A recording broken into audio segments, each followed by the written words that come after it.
नमस्कार दोस्तों, मैं ईश्वर दीन आप लोगों का हमारे अपने channel geography with ID sir में स्वागत है। आप लोगों से निवेदन है कि हमारा चैनल सब्सक्राइब करें, शेयर करें और लाइक करें। आज हम लोग दिसंबर 2013 के शेष क्वेश्चनों पर डिस्कशन करेंगे। क्वेश्चन नंबर 26 अब कथन और कारण वाला है। भारत का पूर्वी तट उष्णकटिबंधीय चक्रवातों से पश्चिमी तट की अपेक्षा ज़्यादा प्रभावित होता है।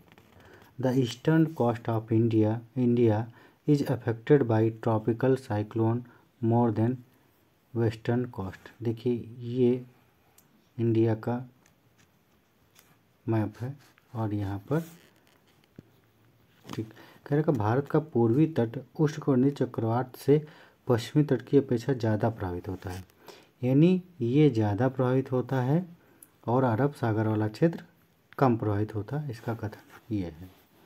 दूसरा है कि उष्णकटिबंधीय चक्रवात मूलतः सिर्फ बंगाल की खाड़ी में उत्पन्न होते हैं। देखिए जब बात आती है उष्णकटिबंधीय चक्रवातों की तो वो केवल बंगाल खाड़ी में ही नहीं उत्पन्न होते हैं, वो अरब सागर में भी उत्पन्न होकर वो और पूर्वी अफ्रीका तट को प्रभावित करते हैं। तो कारण गलत हो जाएगा और अभिकथन ए सही हो जाएगा। तो इसका सही आंसर होगा सी। इसका सही आंसर होगा सी।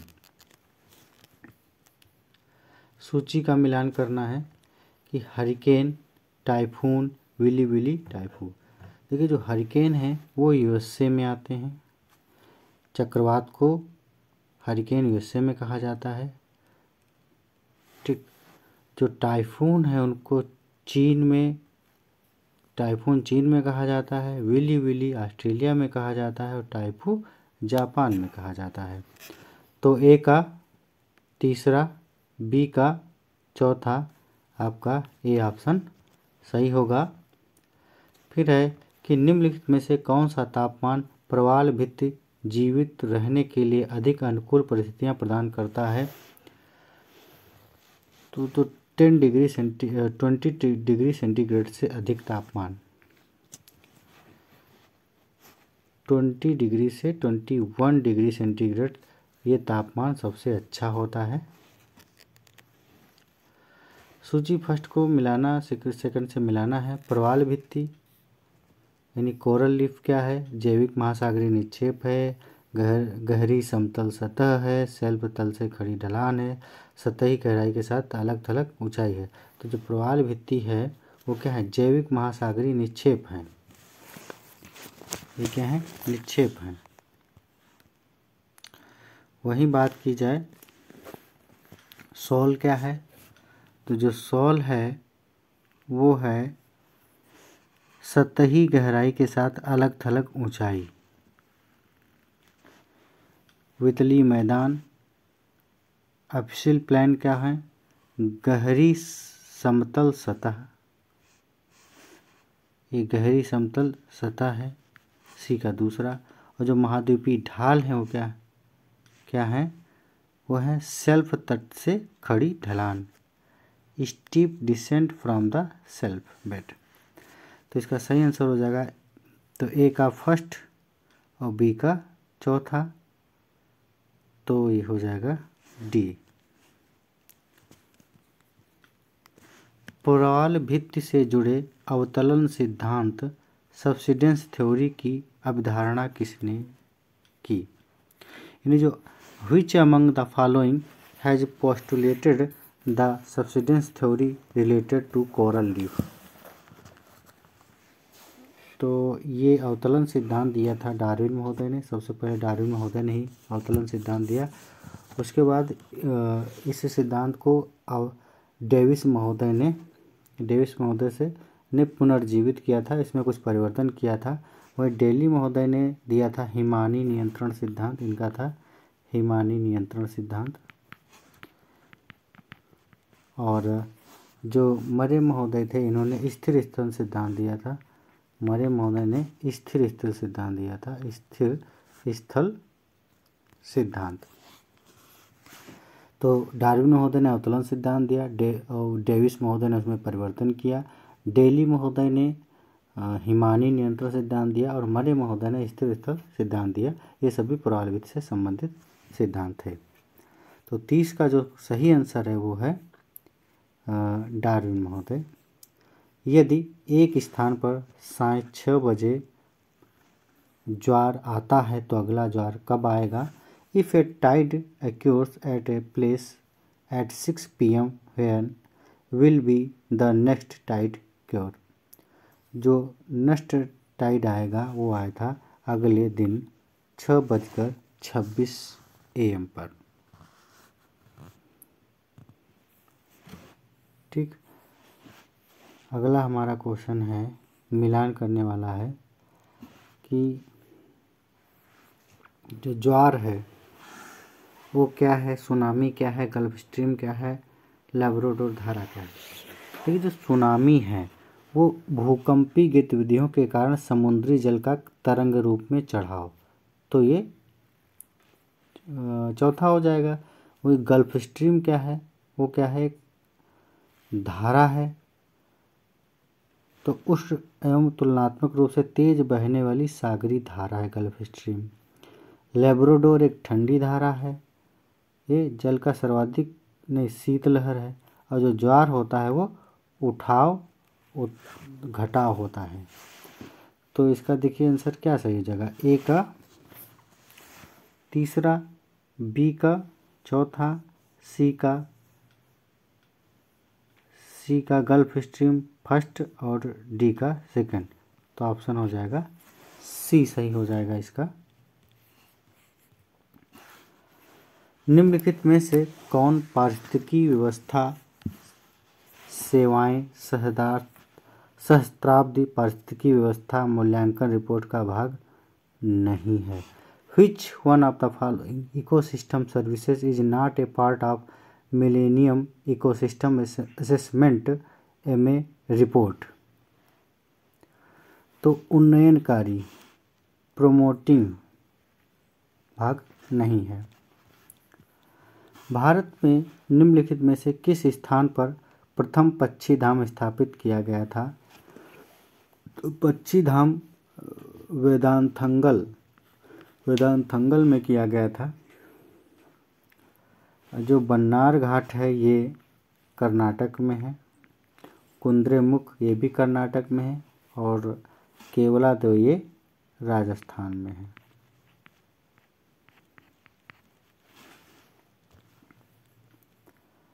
भौतिक कारक जनसंख्या के भौगोलिक वितरण का सिर्फ आंशिक और निश्चयात्मक स्पष्टीकरण प्रदान करता है।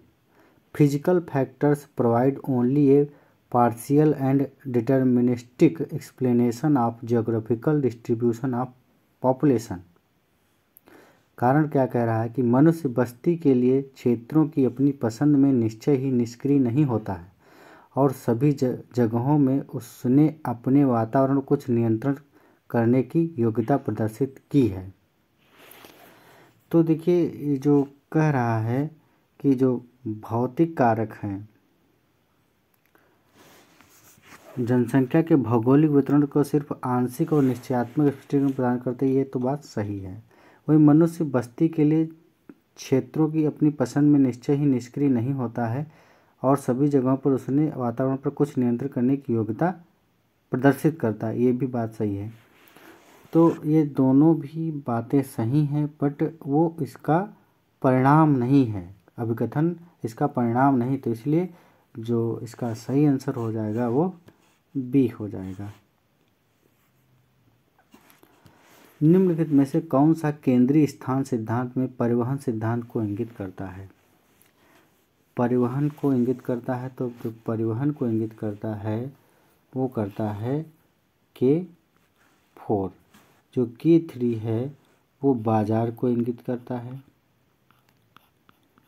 जो K7 है वो प्रशासनिक को इंगित करता है। ठीक, तो इसका सही आंसर हो जाएगा B.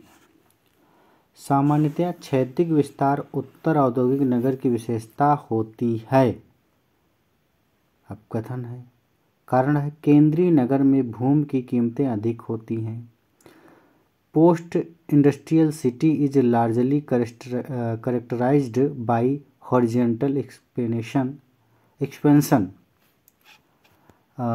Land prices are high in the central city. तो क्योंकि जो क्षैतिज विस्तार उत्तर औद्योगिक नगर की विशेषता होती है, ये बात सही, क्योंकि जब औद्योगिक विस्तार होगा तो क्षैतिज विस्तार होगा। केंद्रीय नगर में भूमि की कीमतें अधिक होती हैं, ये भी बात सही। जो केंद्रीय भाग होता है, CBD पार्ट होता है, उसमें भूमि की कीमत बहुत अधिक होती, तो A और R दोनों सही हैं। सूची का मिलान करने छावनी, परिवहन, खनन, IT। तो जो छावनी है वो है मऊ, और IT बंगलोर के लिए जाना जाता है, खनन अंकलेश्वर के लिए जाना जाता है, परिवहन कोच्चि के लिए जाना जाता है। देखिए, तो A का तीसरा हो जाएगा, B का फर्स्ट हो जाएगा, C का चौथा हो जाएगा और D का दूसरा हो जाएगा। तो इसका सही आंसर C होगा। नगरीय जनसंख्या अवस्थिति के अनुसार एक समान रूप से वितरित नहीं है और लगभग 2/3 तुलनात्मक रूप से निम्न उत्थापन तटीय क्षेत्रों में केंद्रित है। Global urban population is not uniformly distributed by location and near by 2/3 in relatively concentrated with in low elevation coastal areas. तटीय क्षेत्रों में मृदा उर्वरता से ग्रामीण बस्तियों का केंद्रीकरण किया है। Soil fertility in the coastal areas caused concentration of rural settlement।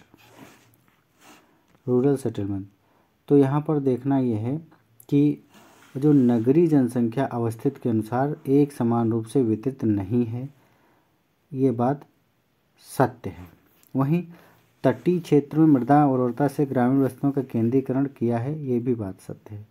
बातें दोनों सत्य हैं, बट इसके परिणाम स्वरूप ये तटीय क्षेत्र में मृदा उर्वरता से ग्रामीण बस्तियों का केंद्रीकरण किया, इसका परिणाम ये नहीं है। तो इसलिए दोनों कथन सही हैं और इसकी व्याख्या नहीं करता है। ऑप्शन बी सही होगा। जनांकिकी संक्रमण मॉडल की कौन सी अवस्था उच्च जन्म परंतु निम्न मृत्यु दर का पूर्वानुमान करती है? Any which one of the following stages of demographic transition model predicts a high birth but low death rate। तो देखिए, जो इसकी अवस्थाएं मेन रूप से 4 अवस्थाएं होती हैं, वैसे 5 भी अवस्थाएं हैं। तो इसमें क्या होता है, जो प्रथम अवस्था होती है उसमें हाई बर्थ रेट और हाई डेथ रेट होती है। तो कह रहा है कि उच्च जन्म दर निम्न मृत्यु दर, तो ये इसमें फॉलो नहीं होगा। फिर जो दूसरी अवस्था होती है उसमें जन्म दर तो उच्च होती, हाई बर्थ रेट होती है, वहीं जो डेथ रेट होती है वो हल्का सा निम्न हो जाती, कम हो जाती है। जो दूसरी अवस्था होती है यही स्थायी अवस्था कहलाती है। तो देखिए, जो दूसरी अवस्था है इसी का ये ऑप्शन है, तो उच्च जन्म दर परंतु निम्न मृत्यु दर। तो क्वेश्चन नंबर बी सही होगा, ऑप्शन बी सही होगा। और ये तीसरी अवस्था की बात की जाए तो तीसरी अवस्था में उच्च जो जन्म दर है वो भी कम हो जाती है और उसकी अपेक्षा मृत्यु दर और कम हो जाती है। तो 40 का जो सही आंसर है वो बी है, दूसरी अवस्था। सूची का मिलान करना है कि उत्तराखंड, देखिए जो इन्होंने 2011 की जनगणना का डाटा दिया है वो जो जब हम किताब में देखते हैं तो स्पष्ट इस प्रकार से नहीं दिखाई पड़ता है। जो इसका सही आंसर है वो ए है, उत्तराखंड का 69, जो UGC ने माना है। छत्तीसगढ़ का इतना, तमिलनाडु का इतना और गुजरात का सतसत इतना। तो इसका सही आंसर ए है। नगरीय भू अवस्था का संकेंद्री कटिबंध मॉडल का सिद्धांत या मान्यता निम्नलिखित में से कौन सा नहीं है? Which one of the following is not assumptions of principle of the central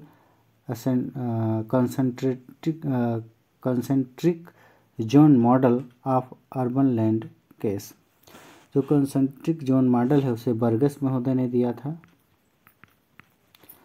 तो इसका क्या है कैरेक्टरिस्टिक देख लें। क्या नहीं है पूछ रहा है कि जनसंख्या की सांस्कृतिक तथा सामाजिक विजातीयता, नगर के भीतर प्रत्येक दिशा में परिवहन समान रूप से आसान, शीघ्र एवं सस्ता होता है, भूभाग में अंतरों के कारण कोई भी जिला ज़्यादा आकर्षक नहीं होता है, यहाँ पर बड़े उद्योगों का केंद्रीकरण होता है।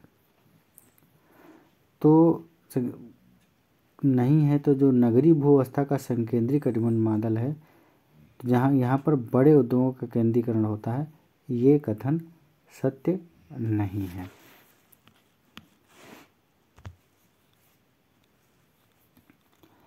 क्वेश्चन नंबर 42, निम्नलिखित में से किसने भूगोल को जीव वितरण संबंधी विज्ञान के रूप में परिभाषित किया? Who among the following defined geographers as a chorological science? जीव वितरण से किसने किया है?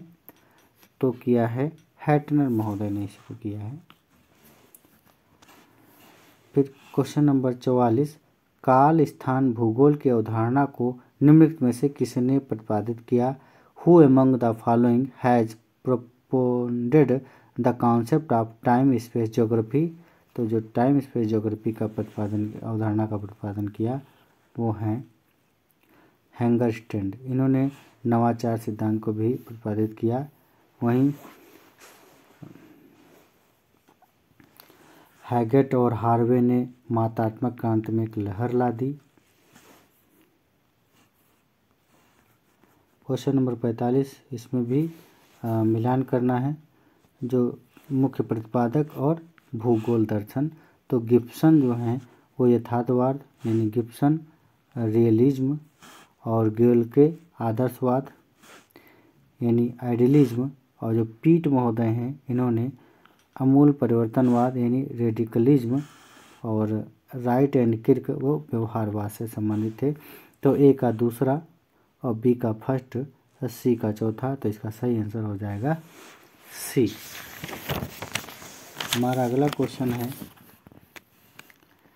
निम्नलिखित में से कौन सा बंदरगाह लैगून पर विकसित किया गया है? Which one of the following ports has been developed on a lagoon? तो लैगून पर कौन विकसित किया गया है? तो कोच्चि विकसित किया गया है। ट्रक खेती से किससे संबंधित है? तो ट्रक खेती वो साग सब्जी से संबंधित है, क्योंकि जहाँ पर इस प्रकार की खेती, साग सब्जी की खेती होती है और इनको ट्रक से ले जाना होता है, ट्रक से लाद कर मंडी पहुँचाना होता है, इसीलिए इसे ट्रक खेती भी कहा जाता है, और यह संयुक्त राज्य अमेरिका में सर्वाधिक प्रचलित है। स्थानांतरित कृषि की अनिवार्य विशेषताएं, जो स्थानांतरित कृषि है उसकी अनिवार्य विशेषताएं क्या है कि उसको हम स्थानांतरित कृषि कहें। The essential features of shifting cultivation, फसलों का आवर्तन। तो फसलों का आवर्तन तो हम लोगों के वहाँ भी होती है, क्योंकि एक हर साल फसलें, उसमें हर सीजन में फसलें चेंज होती रहती हैं, तो ये नहीं होगी। खेतों का आवर्तन, देखो हम लोगों के वहाँ खेतों का आवर्तन नहीं होता है, क्योंकि हमारे लोगों के स्थायी खेत वही खेत होता है, उसी में फसलें का आवर्तन होता रहता है। जो स्थानांतरित कृषि है उसमें फसलों का आवर्तन न होकर खेतों का आवर्तन होता है। 4-5 साल खेती करने के बाद वो दूसरी जगह अपनी खेत बना लेते हैं, ताकि वो जो खेत छोड़ा गया वो बाद में उर्वरक हो सके। तो इसका सही आंसर हो जाएगा बी। स्थानांतरित कृषि में सर्वनिष्ठ प्रथा क्या है? What is the common practice involve in shifting cultivation? तो शिफ्टिंग कल्टीवेशन की मुख्य विशेषता पूछ रहा है कि आधुनिक मशीनों का उपयोग नहीं होगा, क्योंकि इसमें सब पुराने मशीनें, क्या इसमें अधिकतर हाथ से रोज काम किया जाता है, फावड़ा वगैरह से। बड़े स्तर पर उर्वरकों का उपयोग, तो इसमें बड़े स्तर उर्वरकों का प्रयोग नहीं होता है, उर्वरक ना के बाद इसमें उर्वरक का प्रयोग ही नहीं होता है। जोतने और परतीकरण के द्वारा क्षीण मृदा को उपयोग में लाना, पशु शक्ति का अधिकतम उपयोग। देखिए जो यहाँ पर सही आंसर हो जाएगा वो हो जाएगा सी, जोतने और परतीकरण के द्वारा क्षीण मृदा को उपयोग में लाना। क्योंकि जो खेत होते हैं उनका आवर्तन हो जाता है और 4-5 साल बाद वो खेत धीरे धीरे फिर उसमें जैविक तत्व उपस्थित हो जाते हैं और वहाँ पर खेती होती है। तो 49 का ऑप्शन सी सही है। भारत में टाउन प्लानिंग के क्षेत्र अंतर्गत निम्नलिखित में से समाविष्ट है। Under the scope of town planning in India's cover. तो शहर नवीकरण, शहरी सुख सुविधाओं एवं सुविधाओं का नियोजन, नवीन शहरों का निर्माण, महानगरीय शहरों का निर्माण। तो इसमें जो सही आंसर है वो है सी, शहर नवीकरण, शहर सुख सुविधाओं एवं सुविधाओं का नियोजन, नवीन शहरों का निर्माण। तो इसका सही आंसर हो जाएगा 1, 2, 3। तो आज हम लोग 25 क्वेश्चन देखे हैं, शेष 25 क्वेश्चन अगली वीडियो में देखेंगे। आज के लिए धन्यवाद दोस्तों।